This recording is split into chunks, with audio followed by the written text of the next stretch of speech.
Hello बच्चों, class 7 mathematics chapter 5 lines and angles part 2A. The topic is pairs of lines. The first is intersecting lines. Two lines L and M intersect if they have a point in common. This common point O is their point of intersection. जैसे यहाँ इस figure में देखिए दो lines हैं, एक L और एक M. वो पॉइंट O पे मीट कर रही हैं. जब भी दो लाइंस आपस में मीट करती हैं, they are intersecting lines. Next is transversal. A line that intersects two or more lines at distinct points is called a transversal. जैसे इस फिगर में दो लाइंस हैं M और N, उसको एक लाइन T कट कर रही है at two different points P and Q. Then T is a transversal. लेकिन इस सेकेंड फिगर में देखिए ए और बी को इंटरसेक्ट कर रही है सी, या हम कह सकते हैं ए और सी पे इंटरसेक्ट हो रहा है बी, लेकिन वो सेम पॉइंट पे इंटरसेक्ट कर रहा है, so it is not a transversal.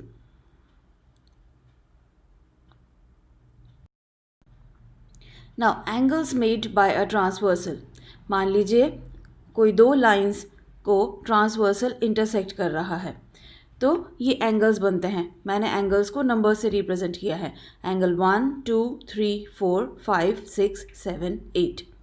इसमें इंटीरियर एंगल्स, जो अंदर की तरफ बनते हैं एंगल्स, उन्हें इंटीरियर एंगल्स कहते हैं. यहाँ पर इंटीरियर एंगल्स हैं angle 3, angle 4, angle 5 and angle 6. जो बाहर की तरफ एंगल्स बनते हैं दे आर एक्सटीरियर एंगल्स. यहाँ पर एक्सटीरियर एंगल्स हैं angle 1, angle 2, angle 7 and angle 8.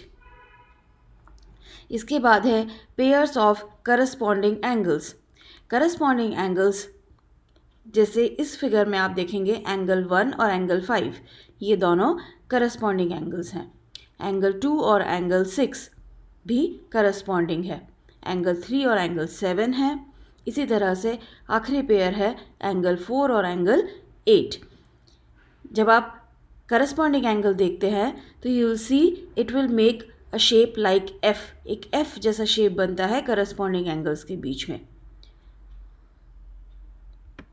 Next is pairs of alternate interior angles. मतलब जो अंदर की तरफ हो लेकिन ऑल्टरनेट साइड पर हो, अलग अलग साइड पर. जैसे यहाँ पर इस फिगर में आप देखेंगे कि एंगल 3 और एंगल 5 ऑल्टरनेट इंटीरियर एंगल्स का पेयर है, और दूसरा ऑल्टरनेट इंटीरियर एंगल्स का पेयर है angle 4 and angle 6. Now comes pairs of alternate exterior angles. मतलब जो बाहर की तरफ हैं लेकिन ऑल्टरनेट साइड पर. जैसे इस फिगर में आप देखेंगे कि angle 2 and angle 8 are pairs of alternate exterior angles. इसी तरह से एंगल 1 और एंगल 7 भी ऑल्टरनेट एक्सटीरियर एंगल्स हैं. Pairs of interior angles on the same side of the transversal. Transversal के सेम साइड पर बनने वाले इंटीरियर एंगल्स, जैसे इस फिगर में आप देख रहे हैं कि एंगल 3 और एंगल 6 इंटीरियर है और ट्रांसवर्सल के सेम साइड पर है. इसी तरह से angle 4 and angle 5 are also on the same side of the transversal.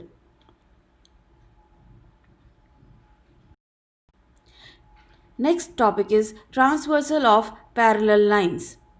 जब दो लाइंस पैरेलल होती है और उस पर ट्रांसवर्सल बनता है तब वो कुछ प्रॉपर्टीज़ सेटिस्फाई करती है. The first one is if two parallel lines are cut by a transversal, each pair of corresponding angles are equal in major.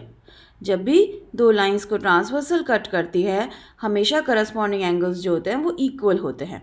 जैसे इस फिगर में आप देखिए angle 1 and angle 5 are equal, angle 2 and angle 6 are equal, angle 3 and angle 7 are equal. इसी तरह से angle 4 और angle 8 are also equal.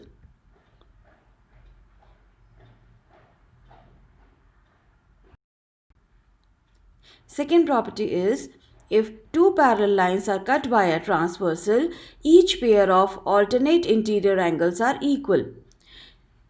जब भी पैरेलल लाइन का ट्रांसवर्सल होता है हमेशा ऑल्टरनेट इंटीरियर एंगल्स बराबर होते हैं. जैसे इस फिगर में आप देखिए कि एंगल 3 और एंगल 5 बराबर है. इसी तरह से एंगल 4 और एंगल 6 भी बराबर है क्योंकि वो ऑल्टरनेट इंटीरियर एंगल्स हैं.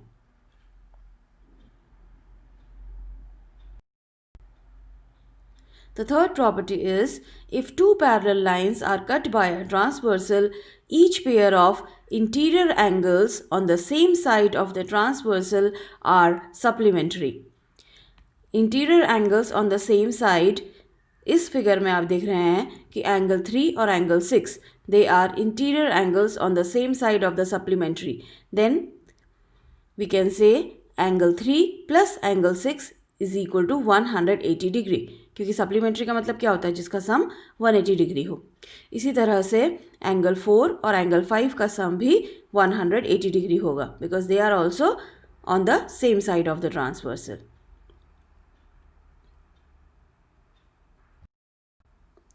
Now next topic is checking for parallel lines. If a transversal cuts two lines such that pair of corresponding angles are equal, then the lines have to be parallel. मान लीजिए कोई दो lines हैं, हमें पता नहीं है कि वो पैरेलल है या नहीं. अगर हमने देखा कि करस्पॉन्डिंग एंगल्स इक्वल बने हैं then definitely the lines will be parallel.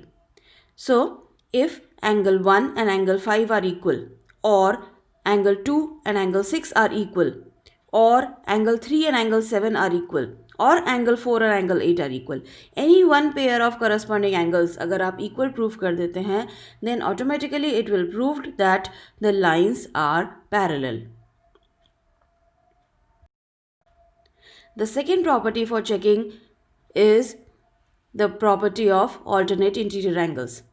यानी कि when a transversal cuts two lines such that pairs of alternate interior angles are equal, the lines have to be parallel. अगर alternate interior angles बराबर होते हैं तब भी lines parallel होते हैं. जैसे इस फिगर में आप देख रहे हैं कि एंगल 3 और एंगल 5 alternate interior angles हैं. अगर वो बराबर हैं या एंगल 4 और एंगल 6 आपस में बराबर हैं तो हम कह सकते हैं कि ये दोनों लाइंस भी आपस में पैरेलल होंगी.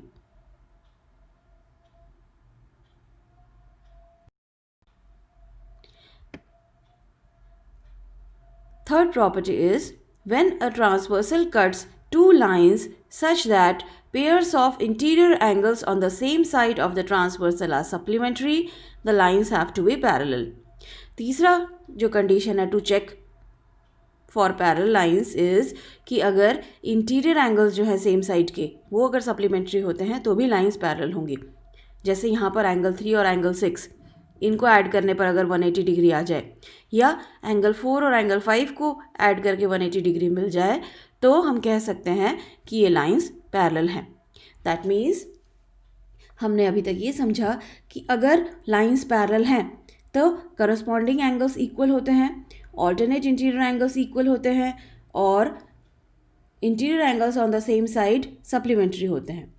और अगर ये कंडीशन सेटिस्फाई होती है, मतलब अगर हमें पता नहीं है कि लाइंस पैरेलल है या नहीं और हमें ये पता चल गया कि करस्पॉन्डिंग एंगल इक्वल है या ऑल्टरनेट इंटीरियर एंगल इक्वल है या सप्लीमेंट्री है angles on the same side of the transversal, then the lines will automatically become parallel.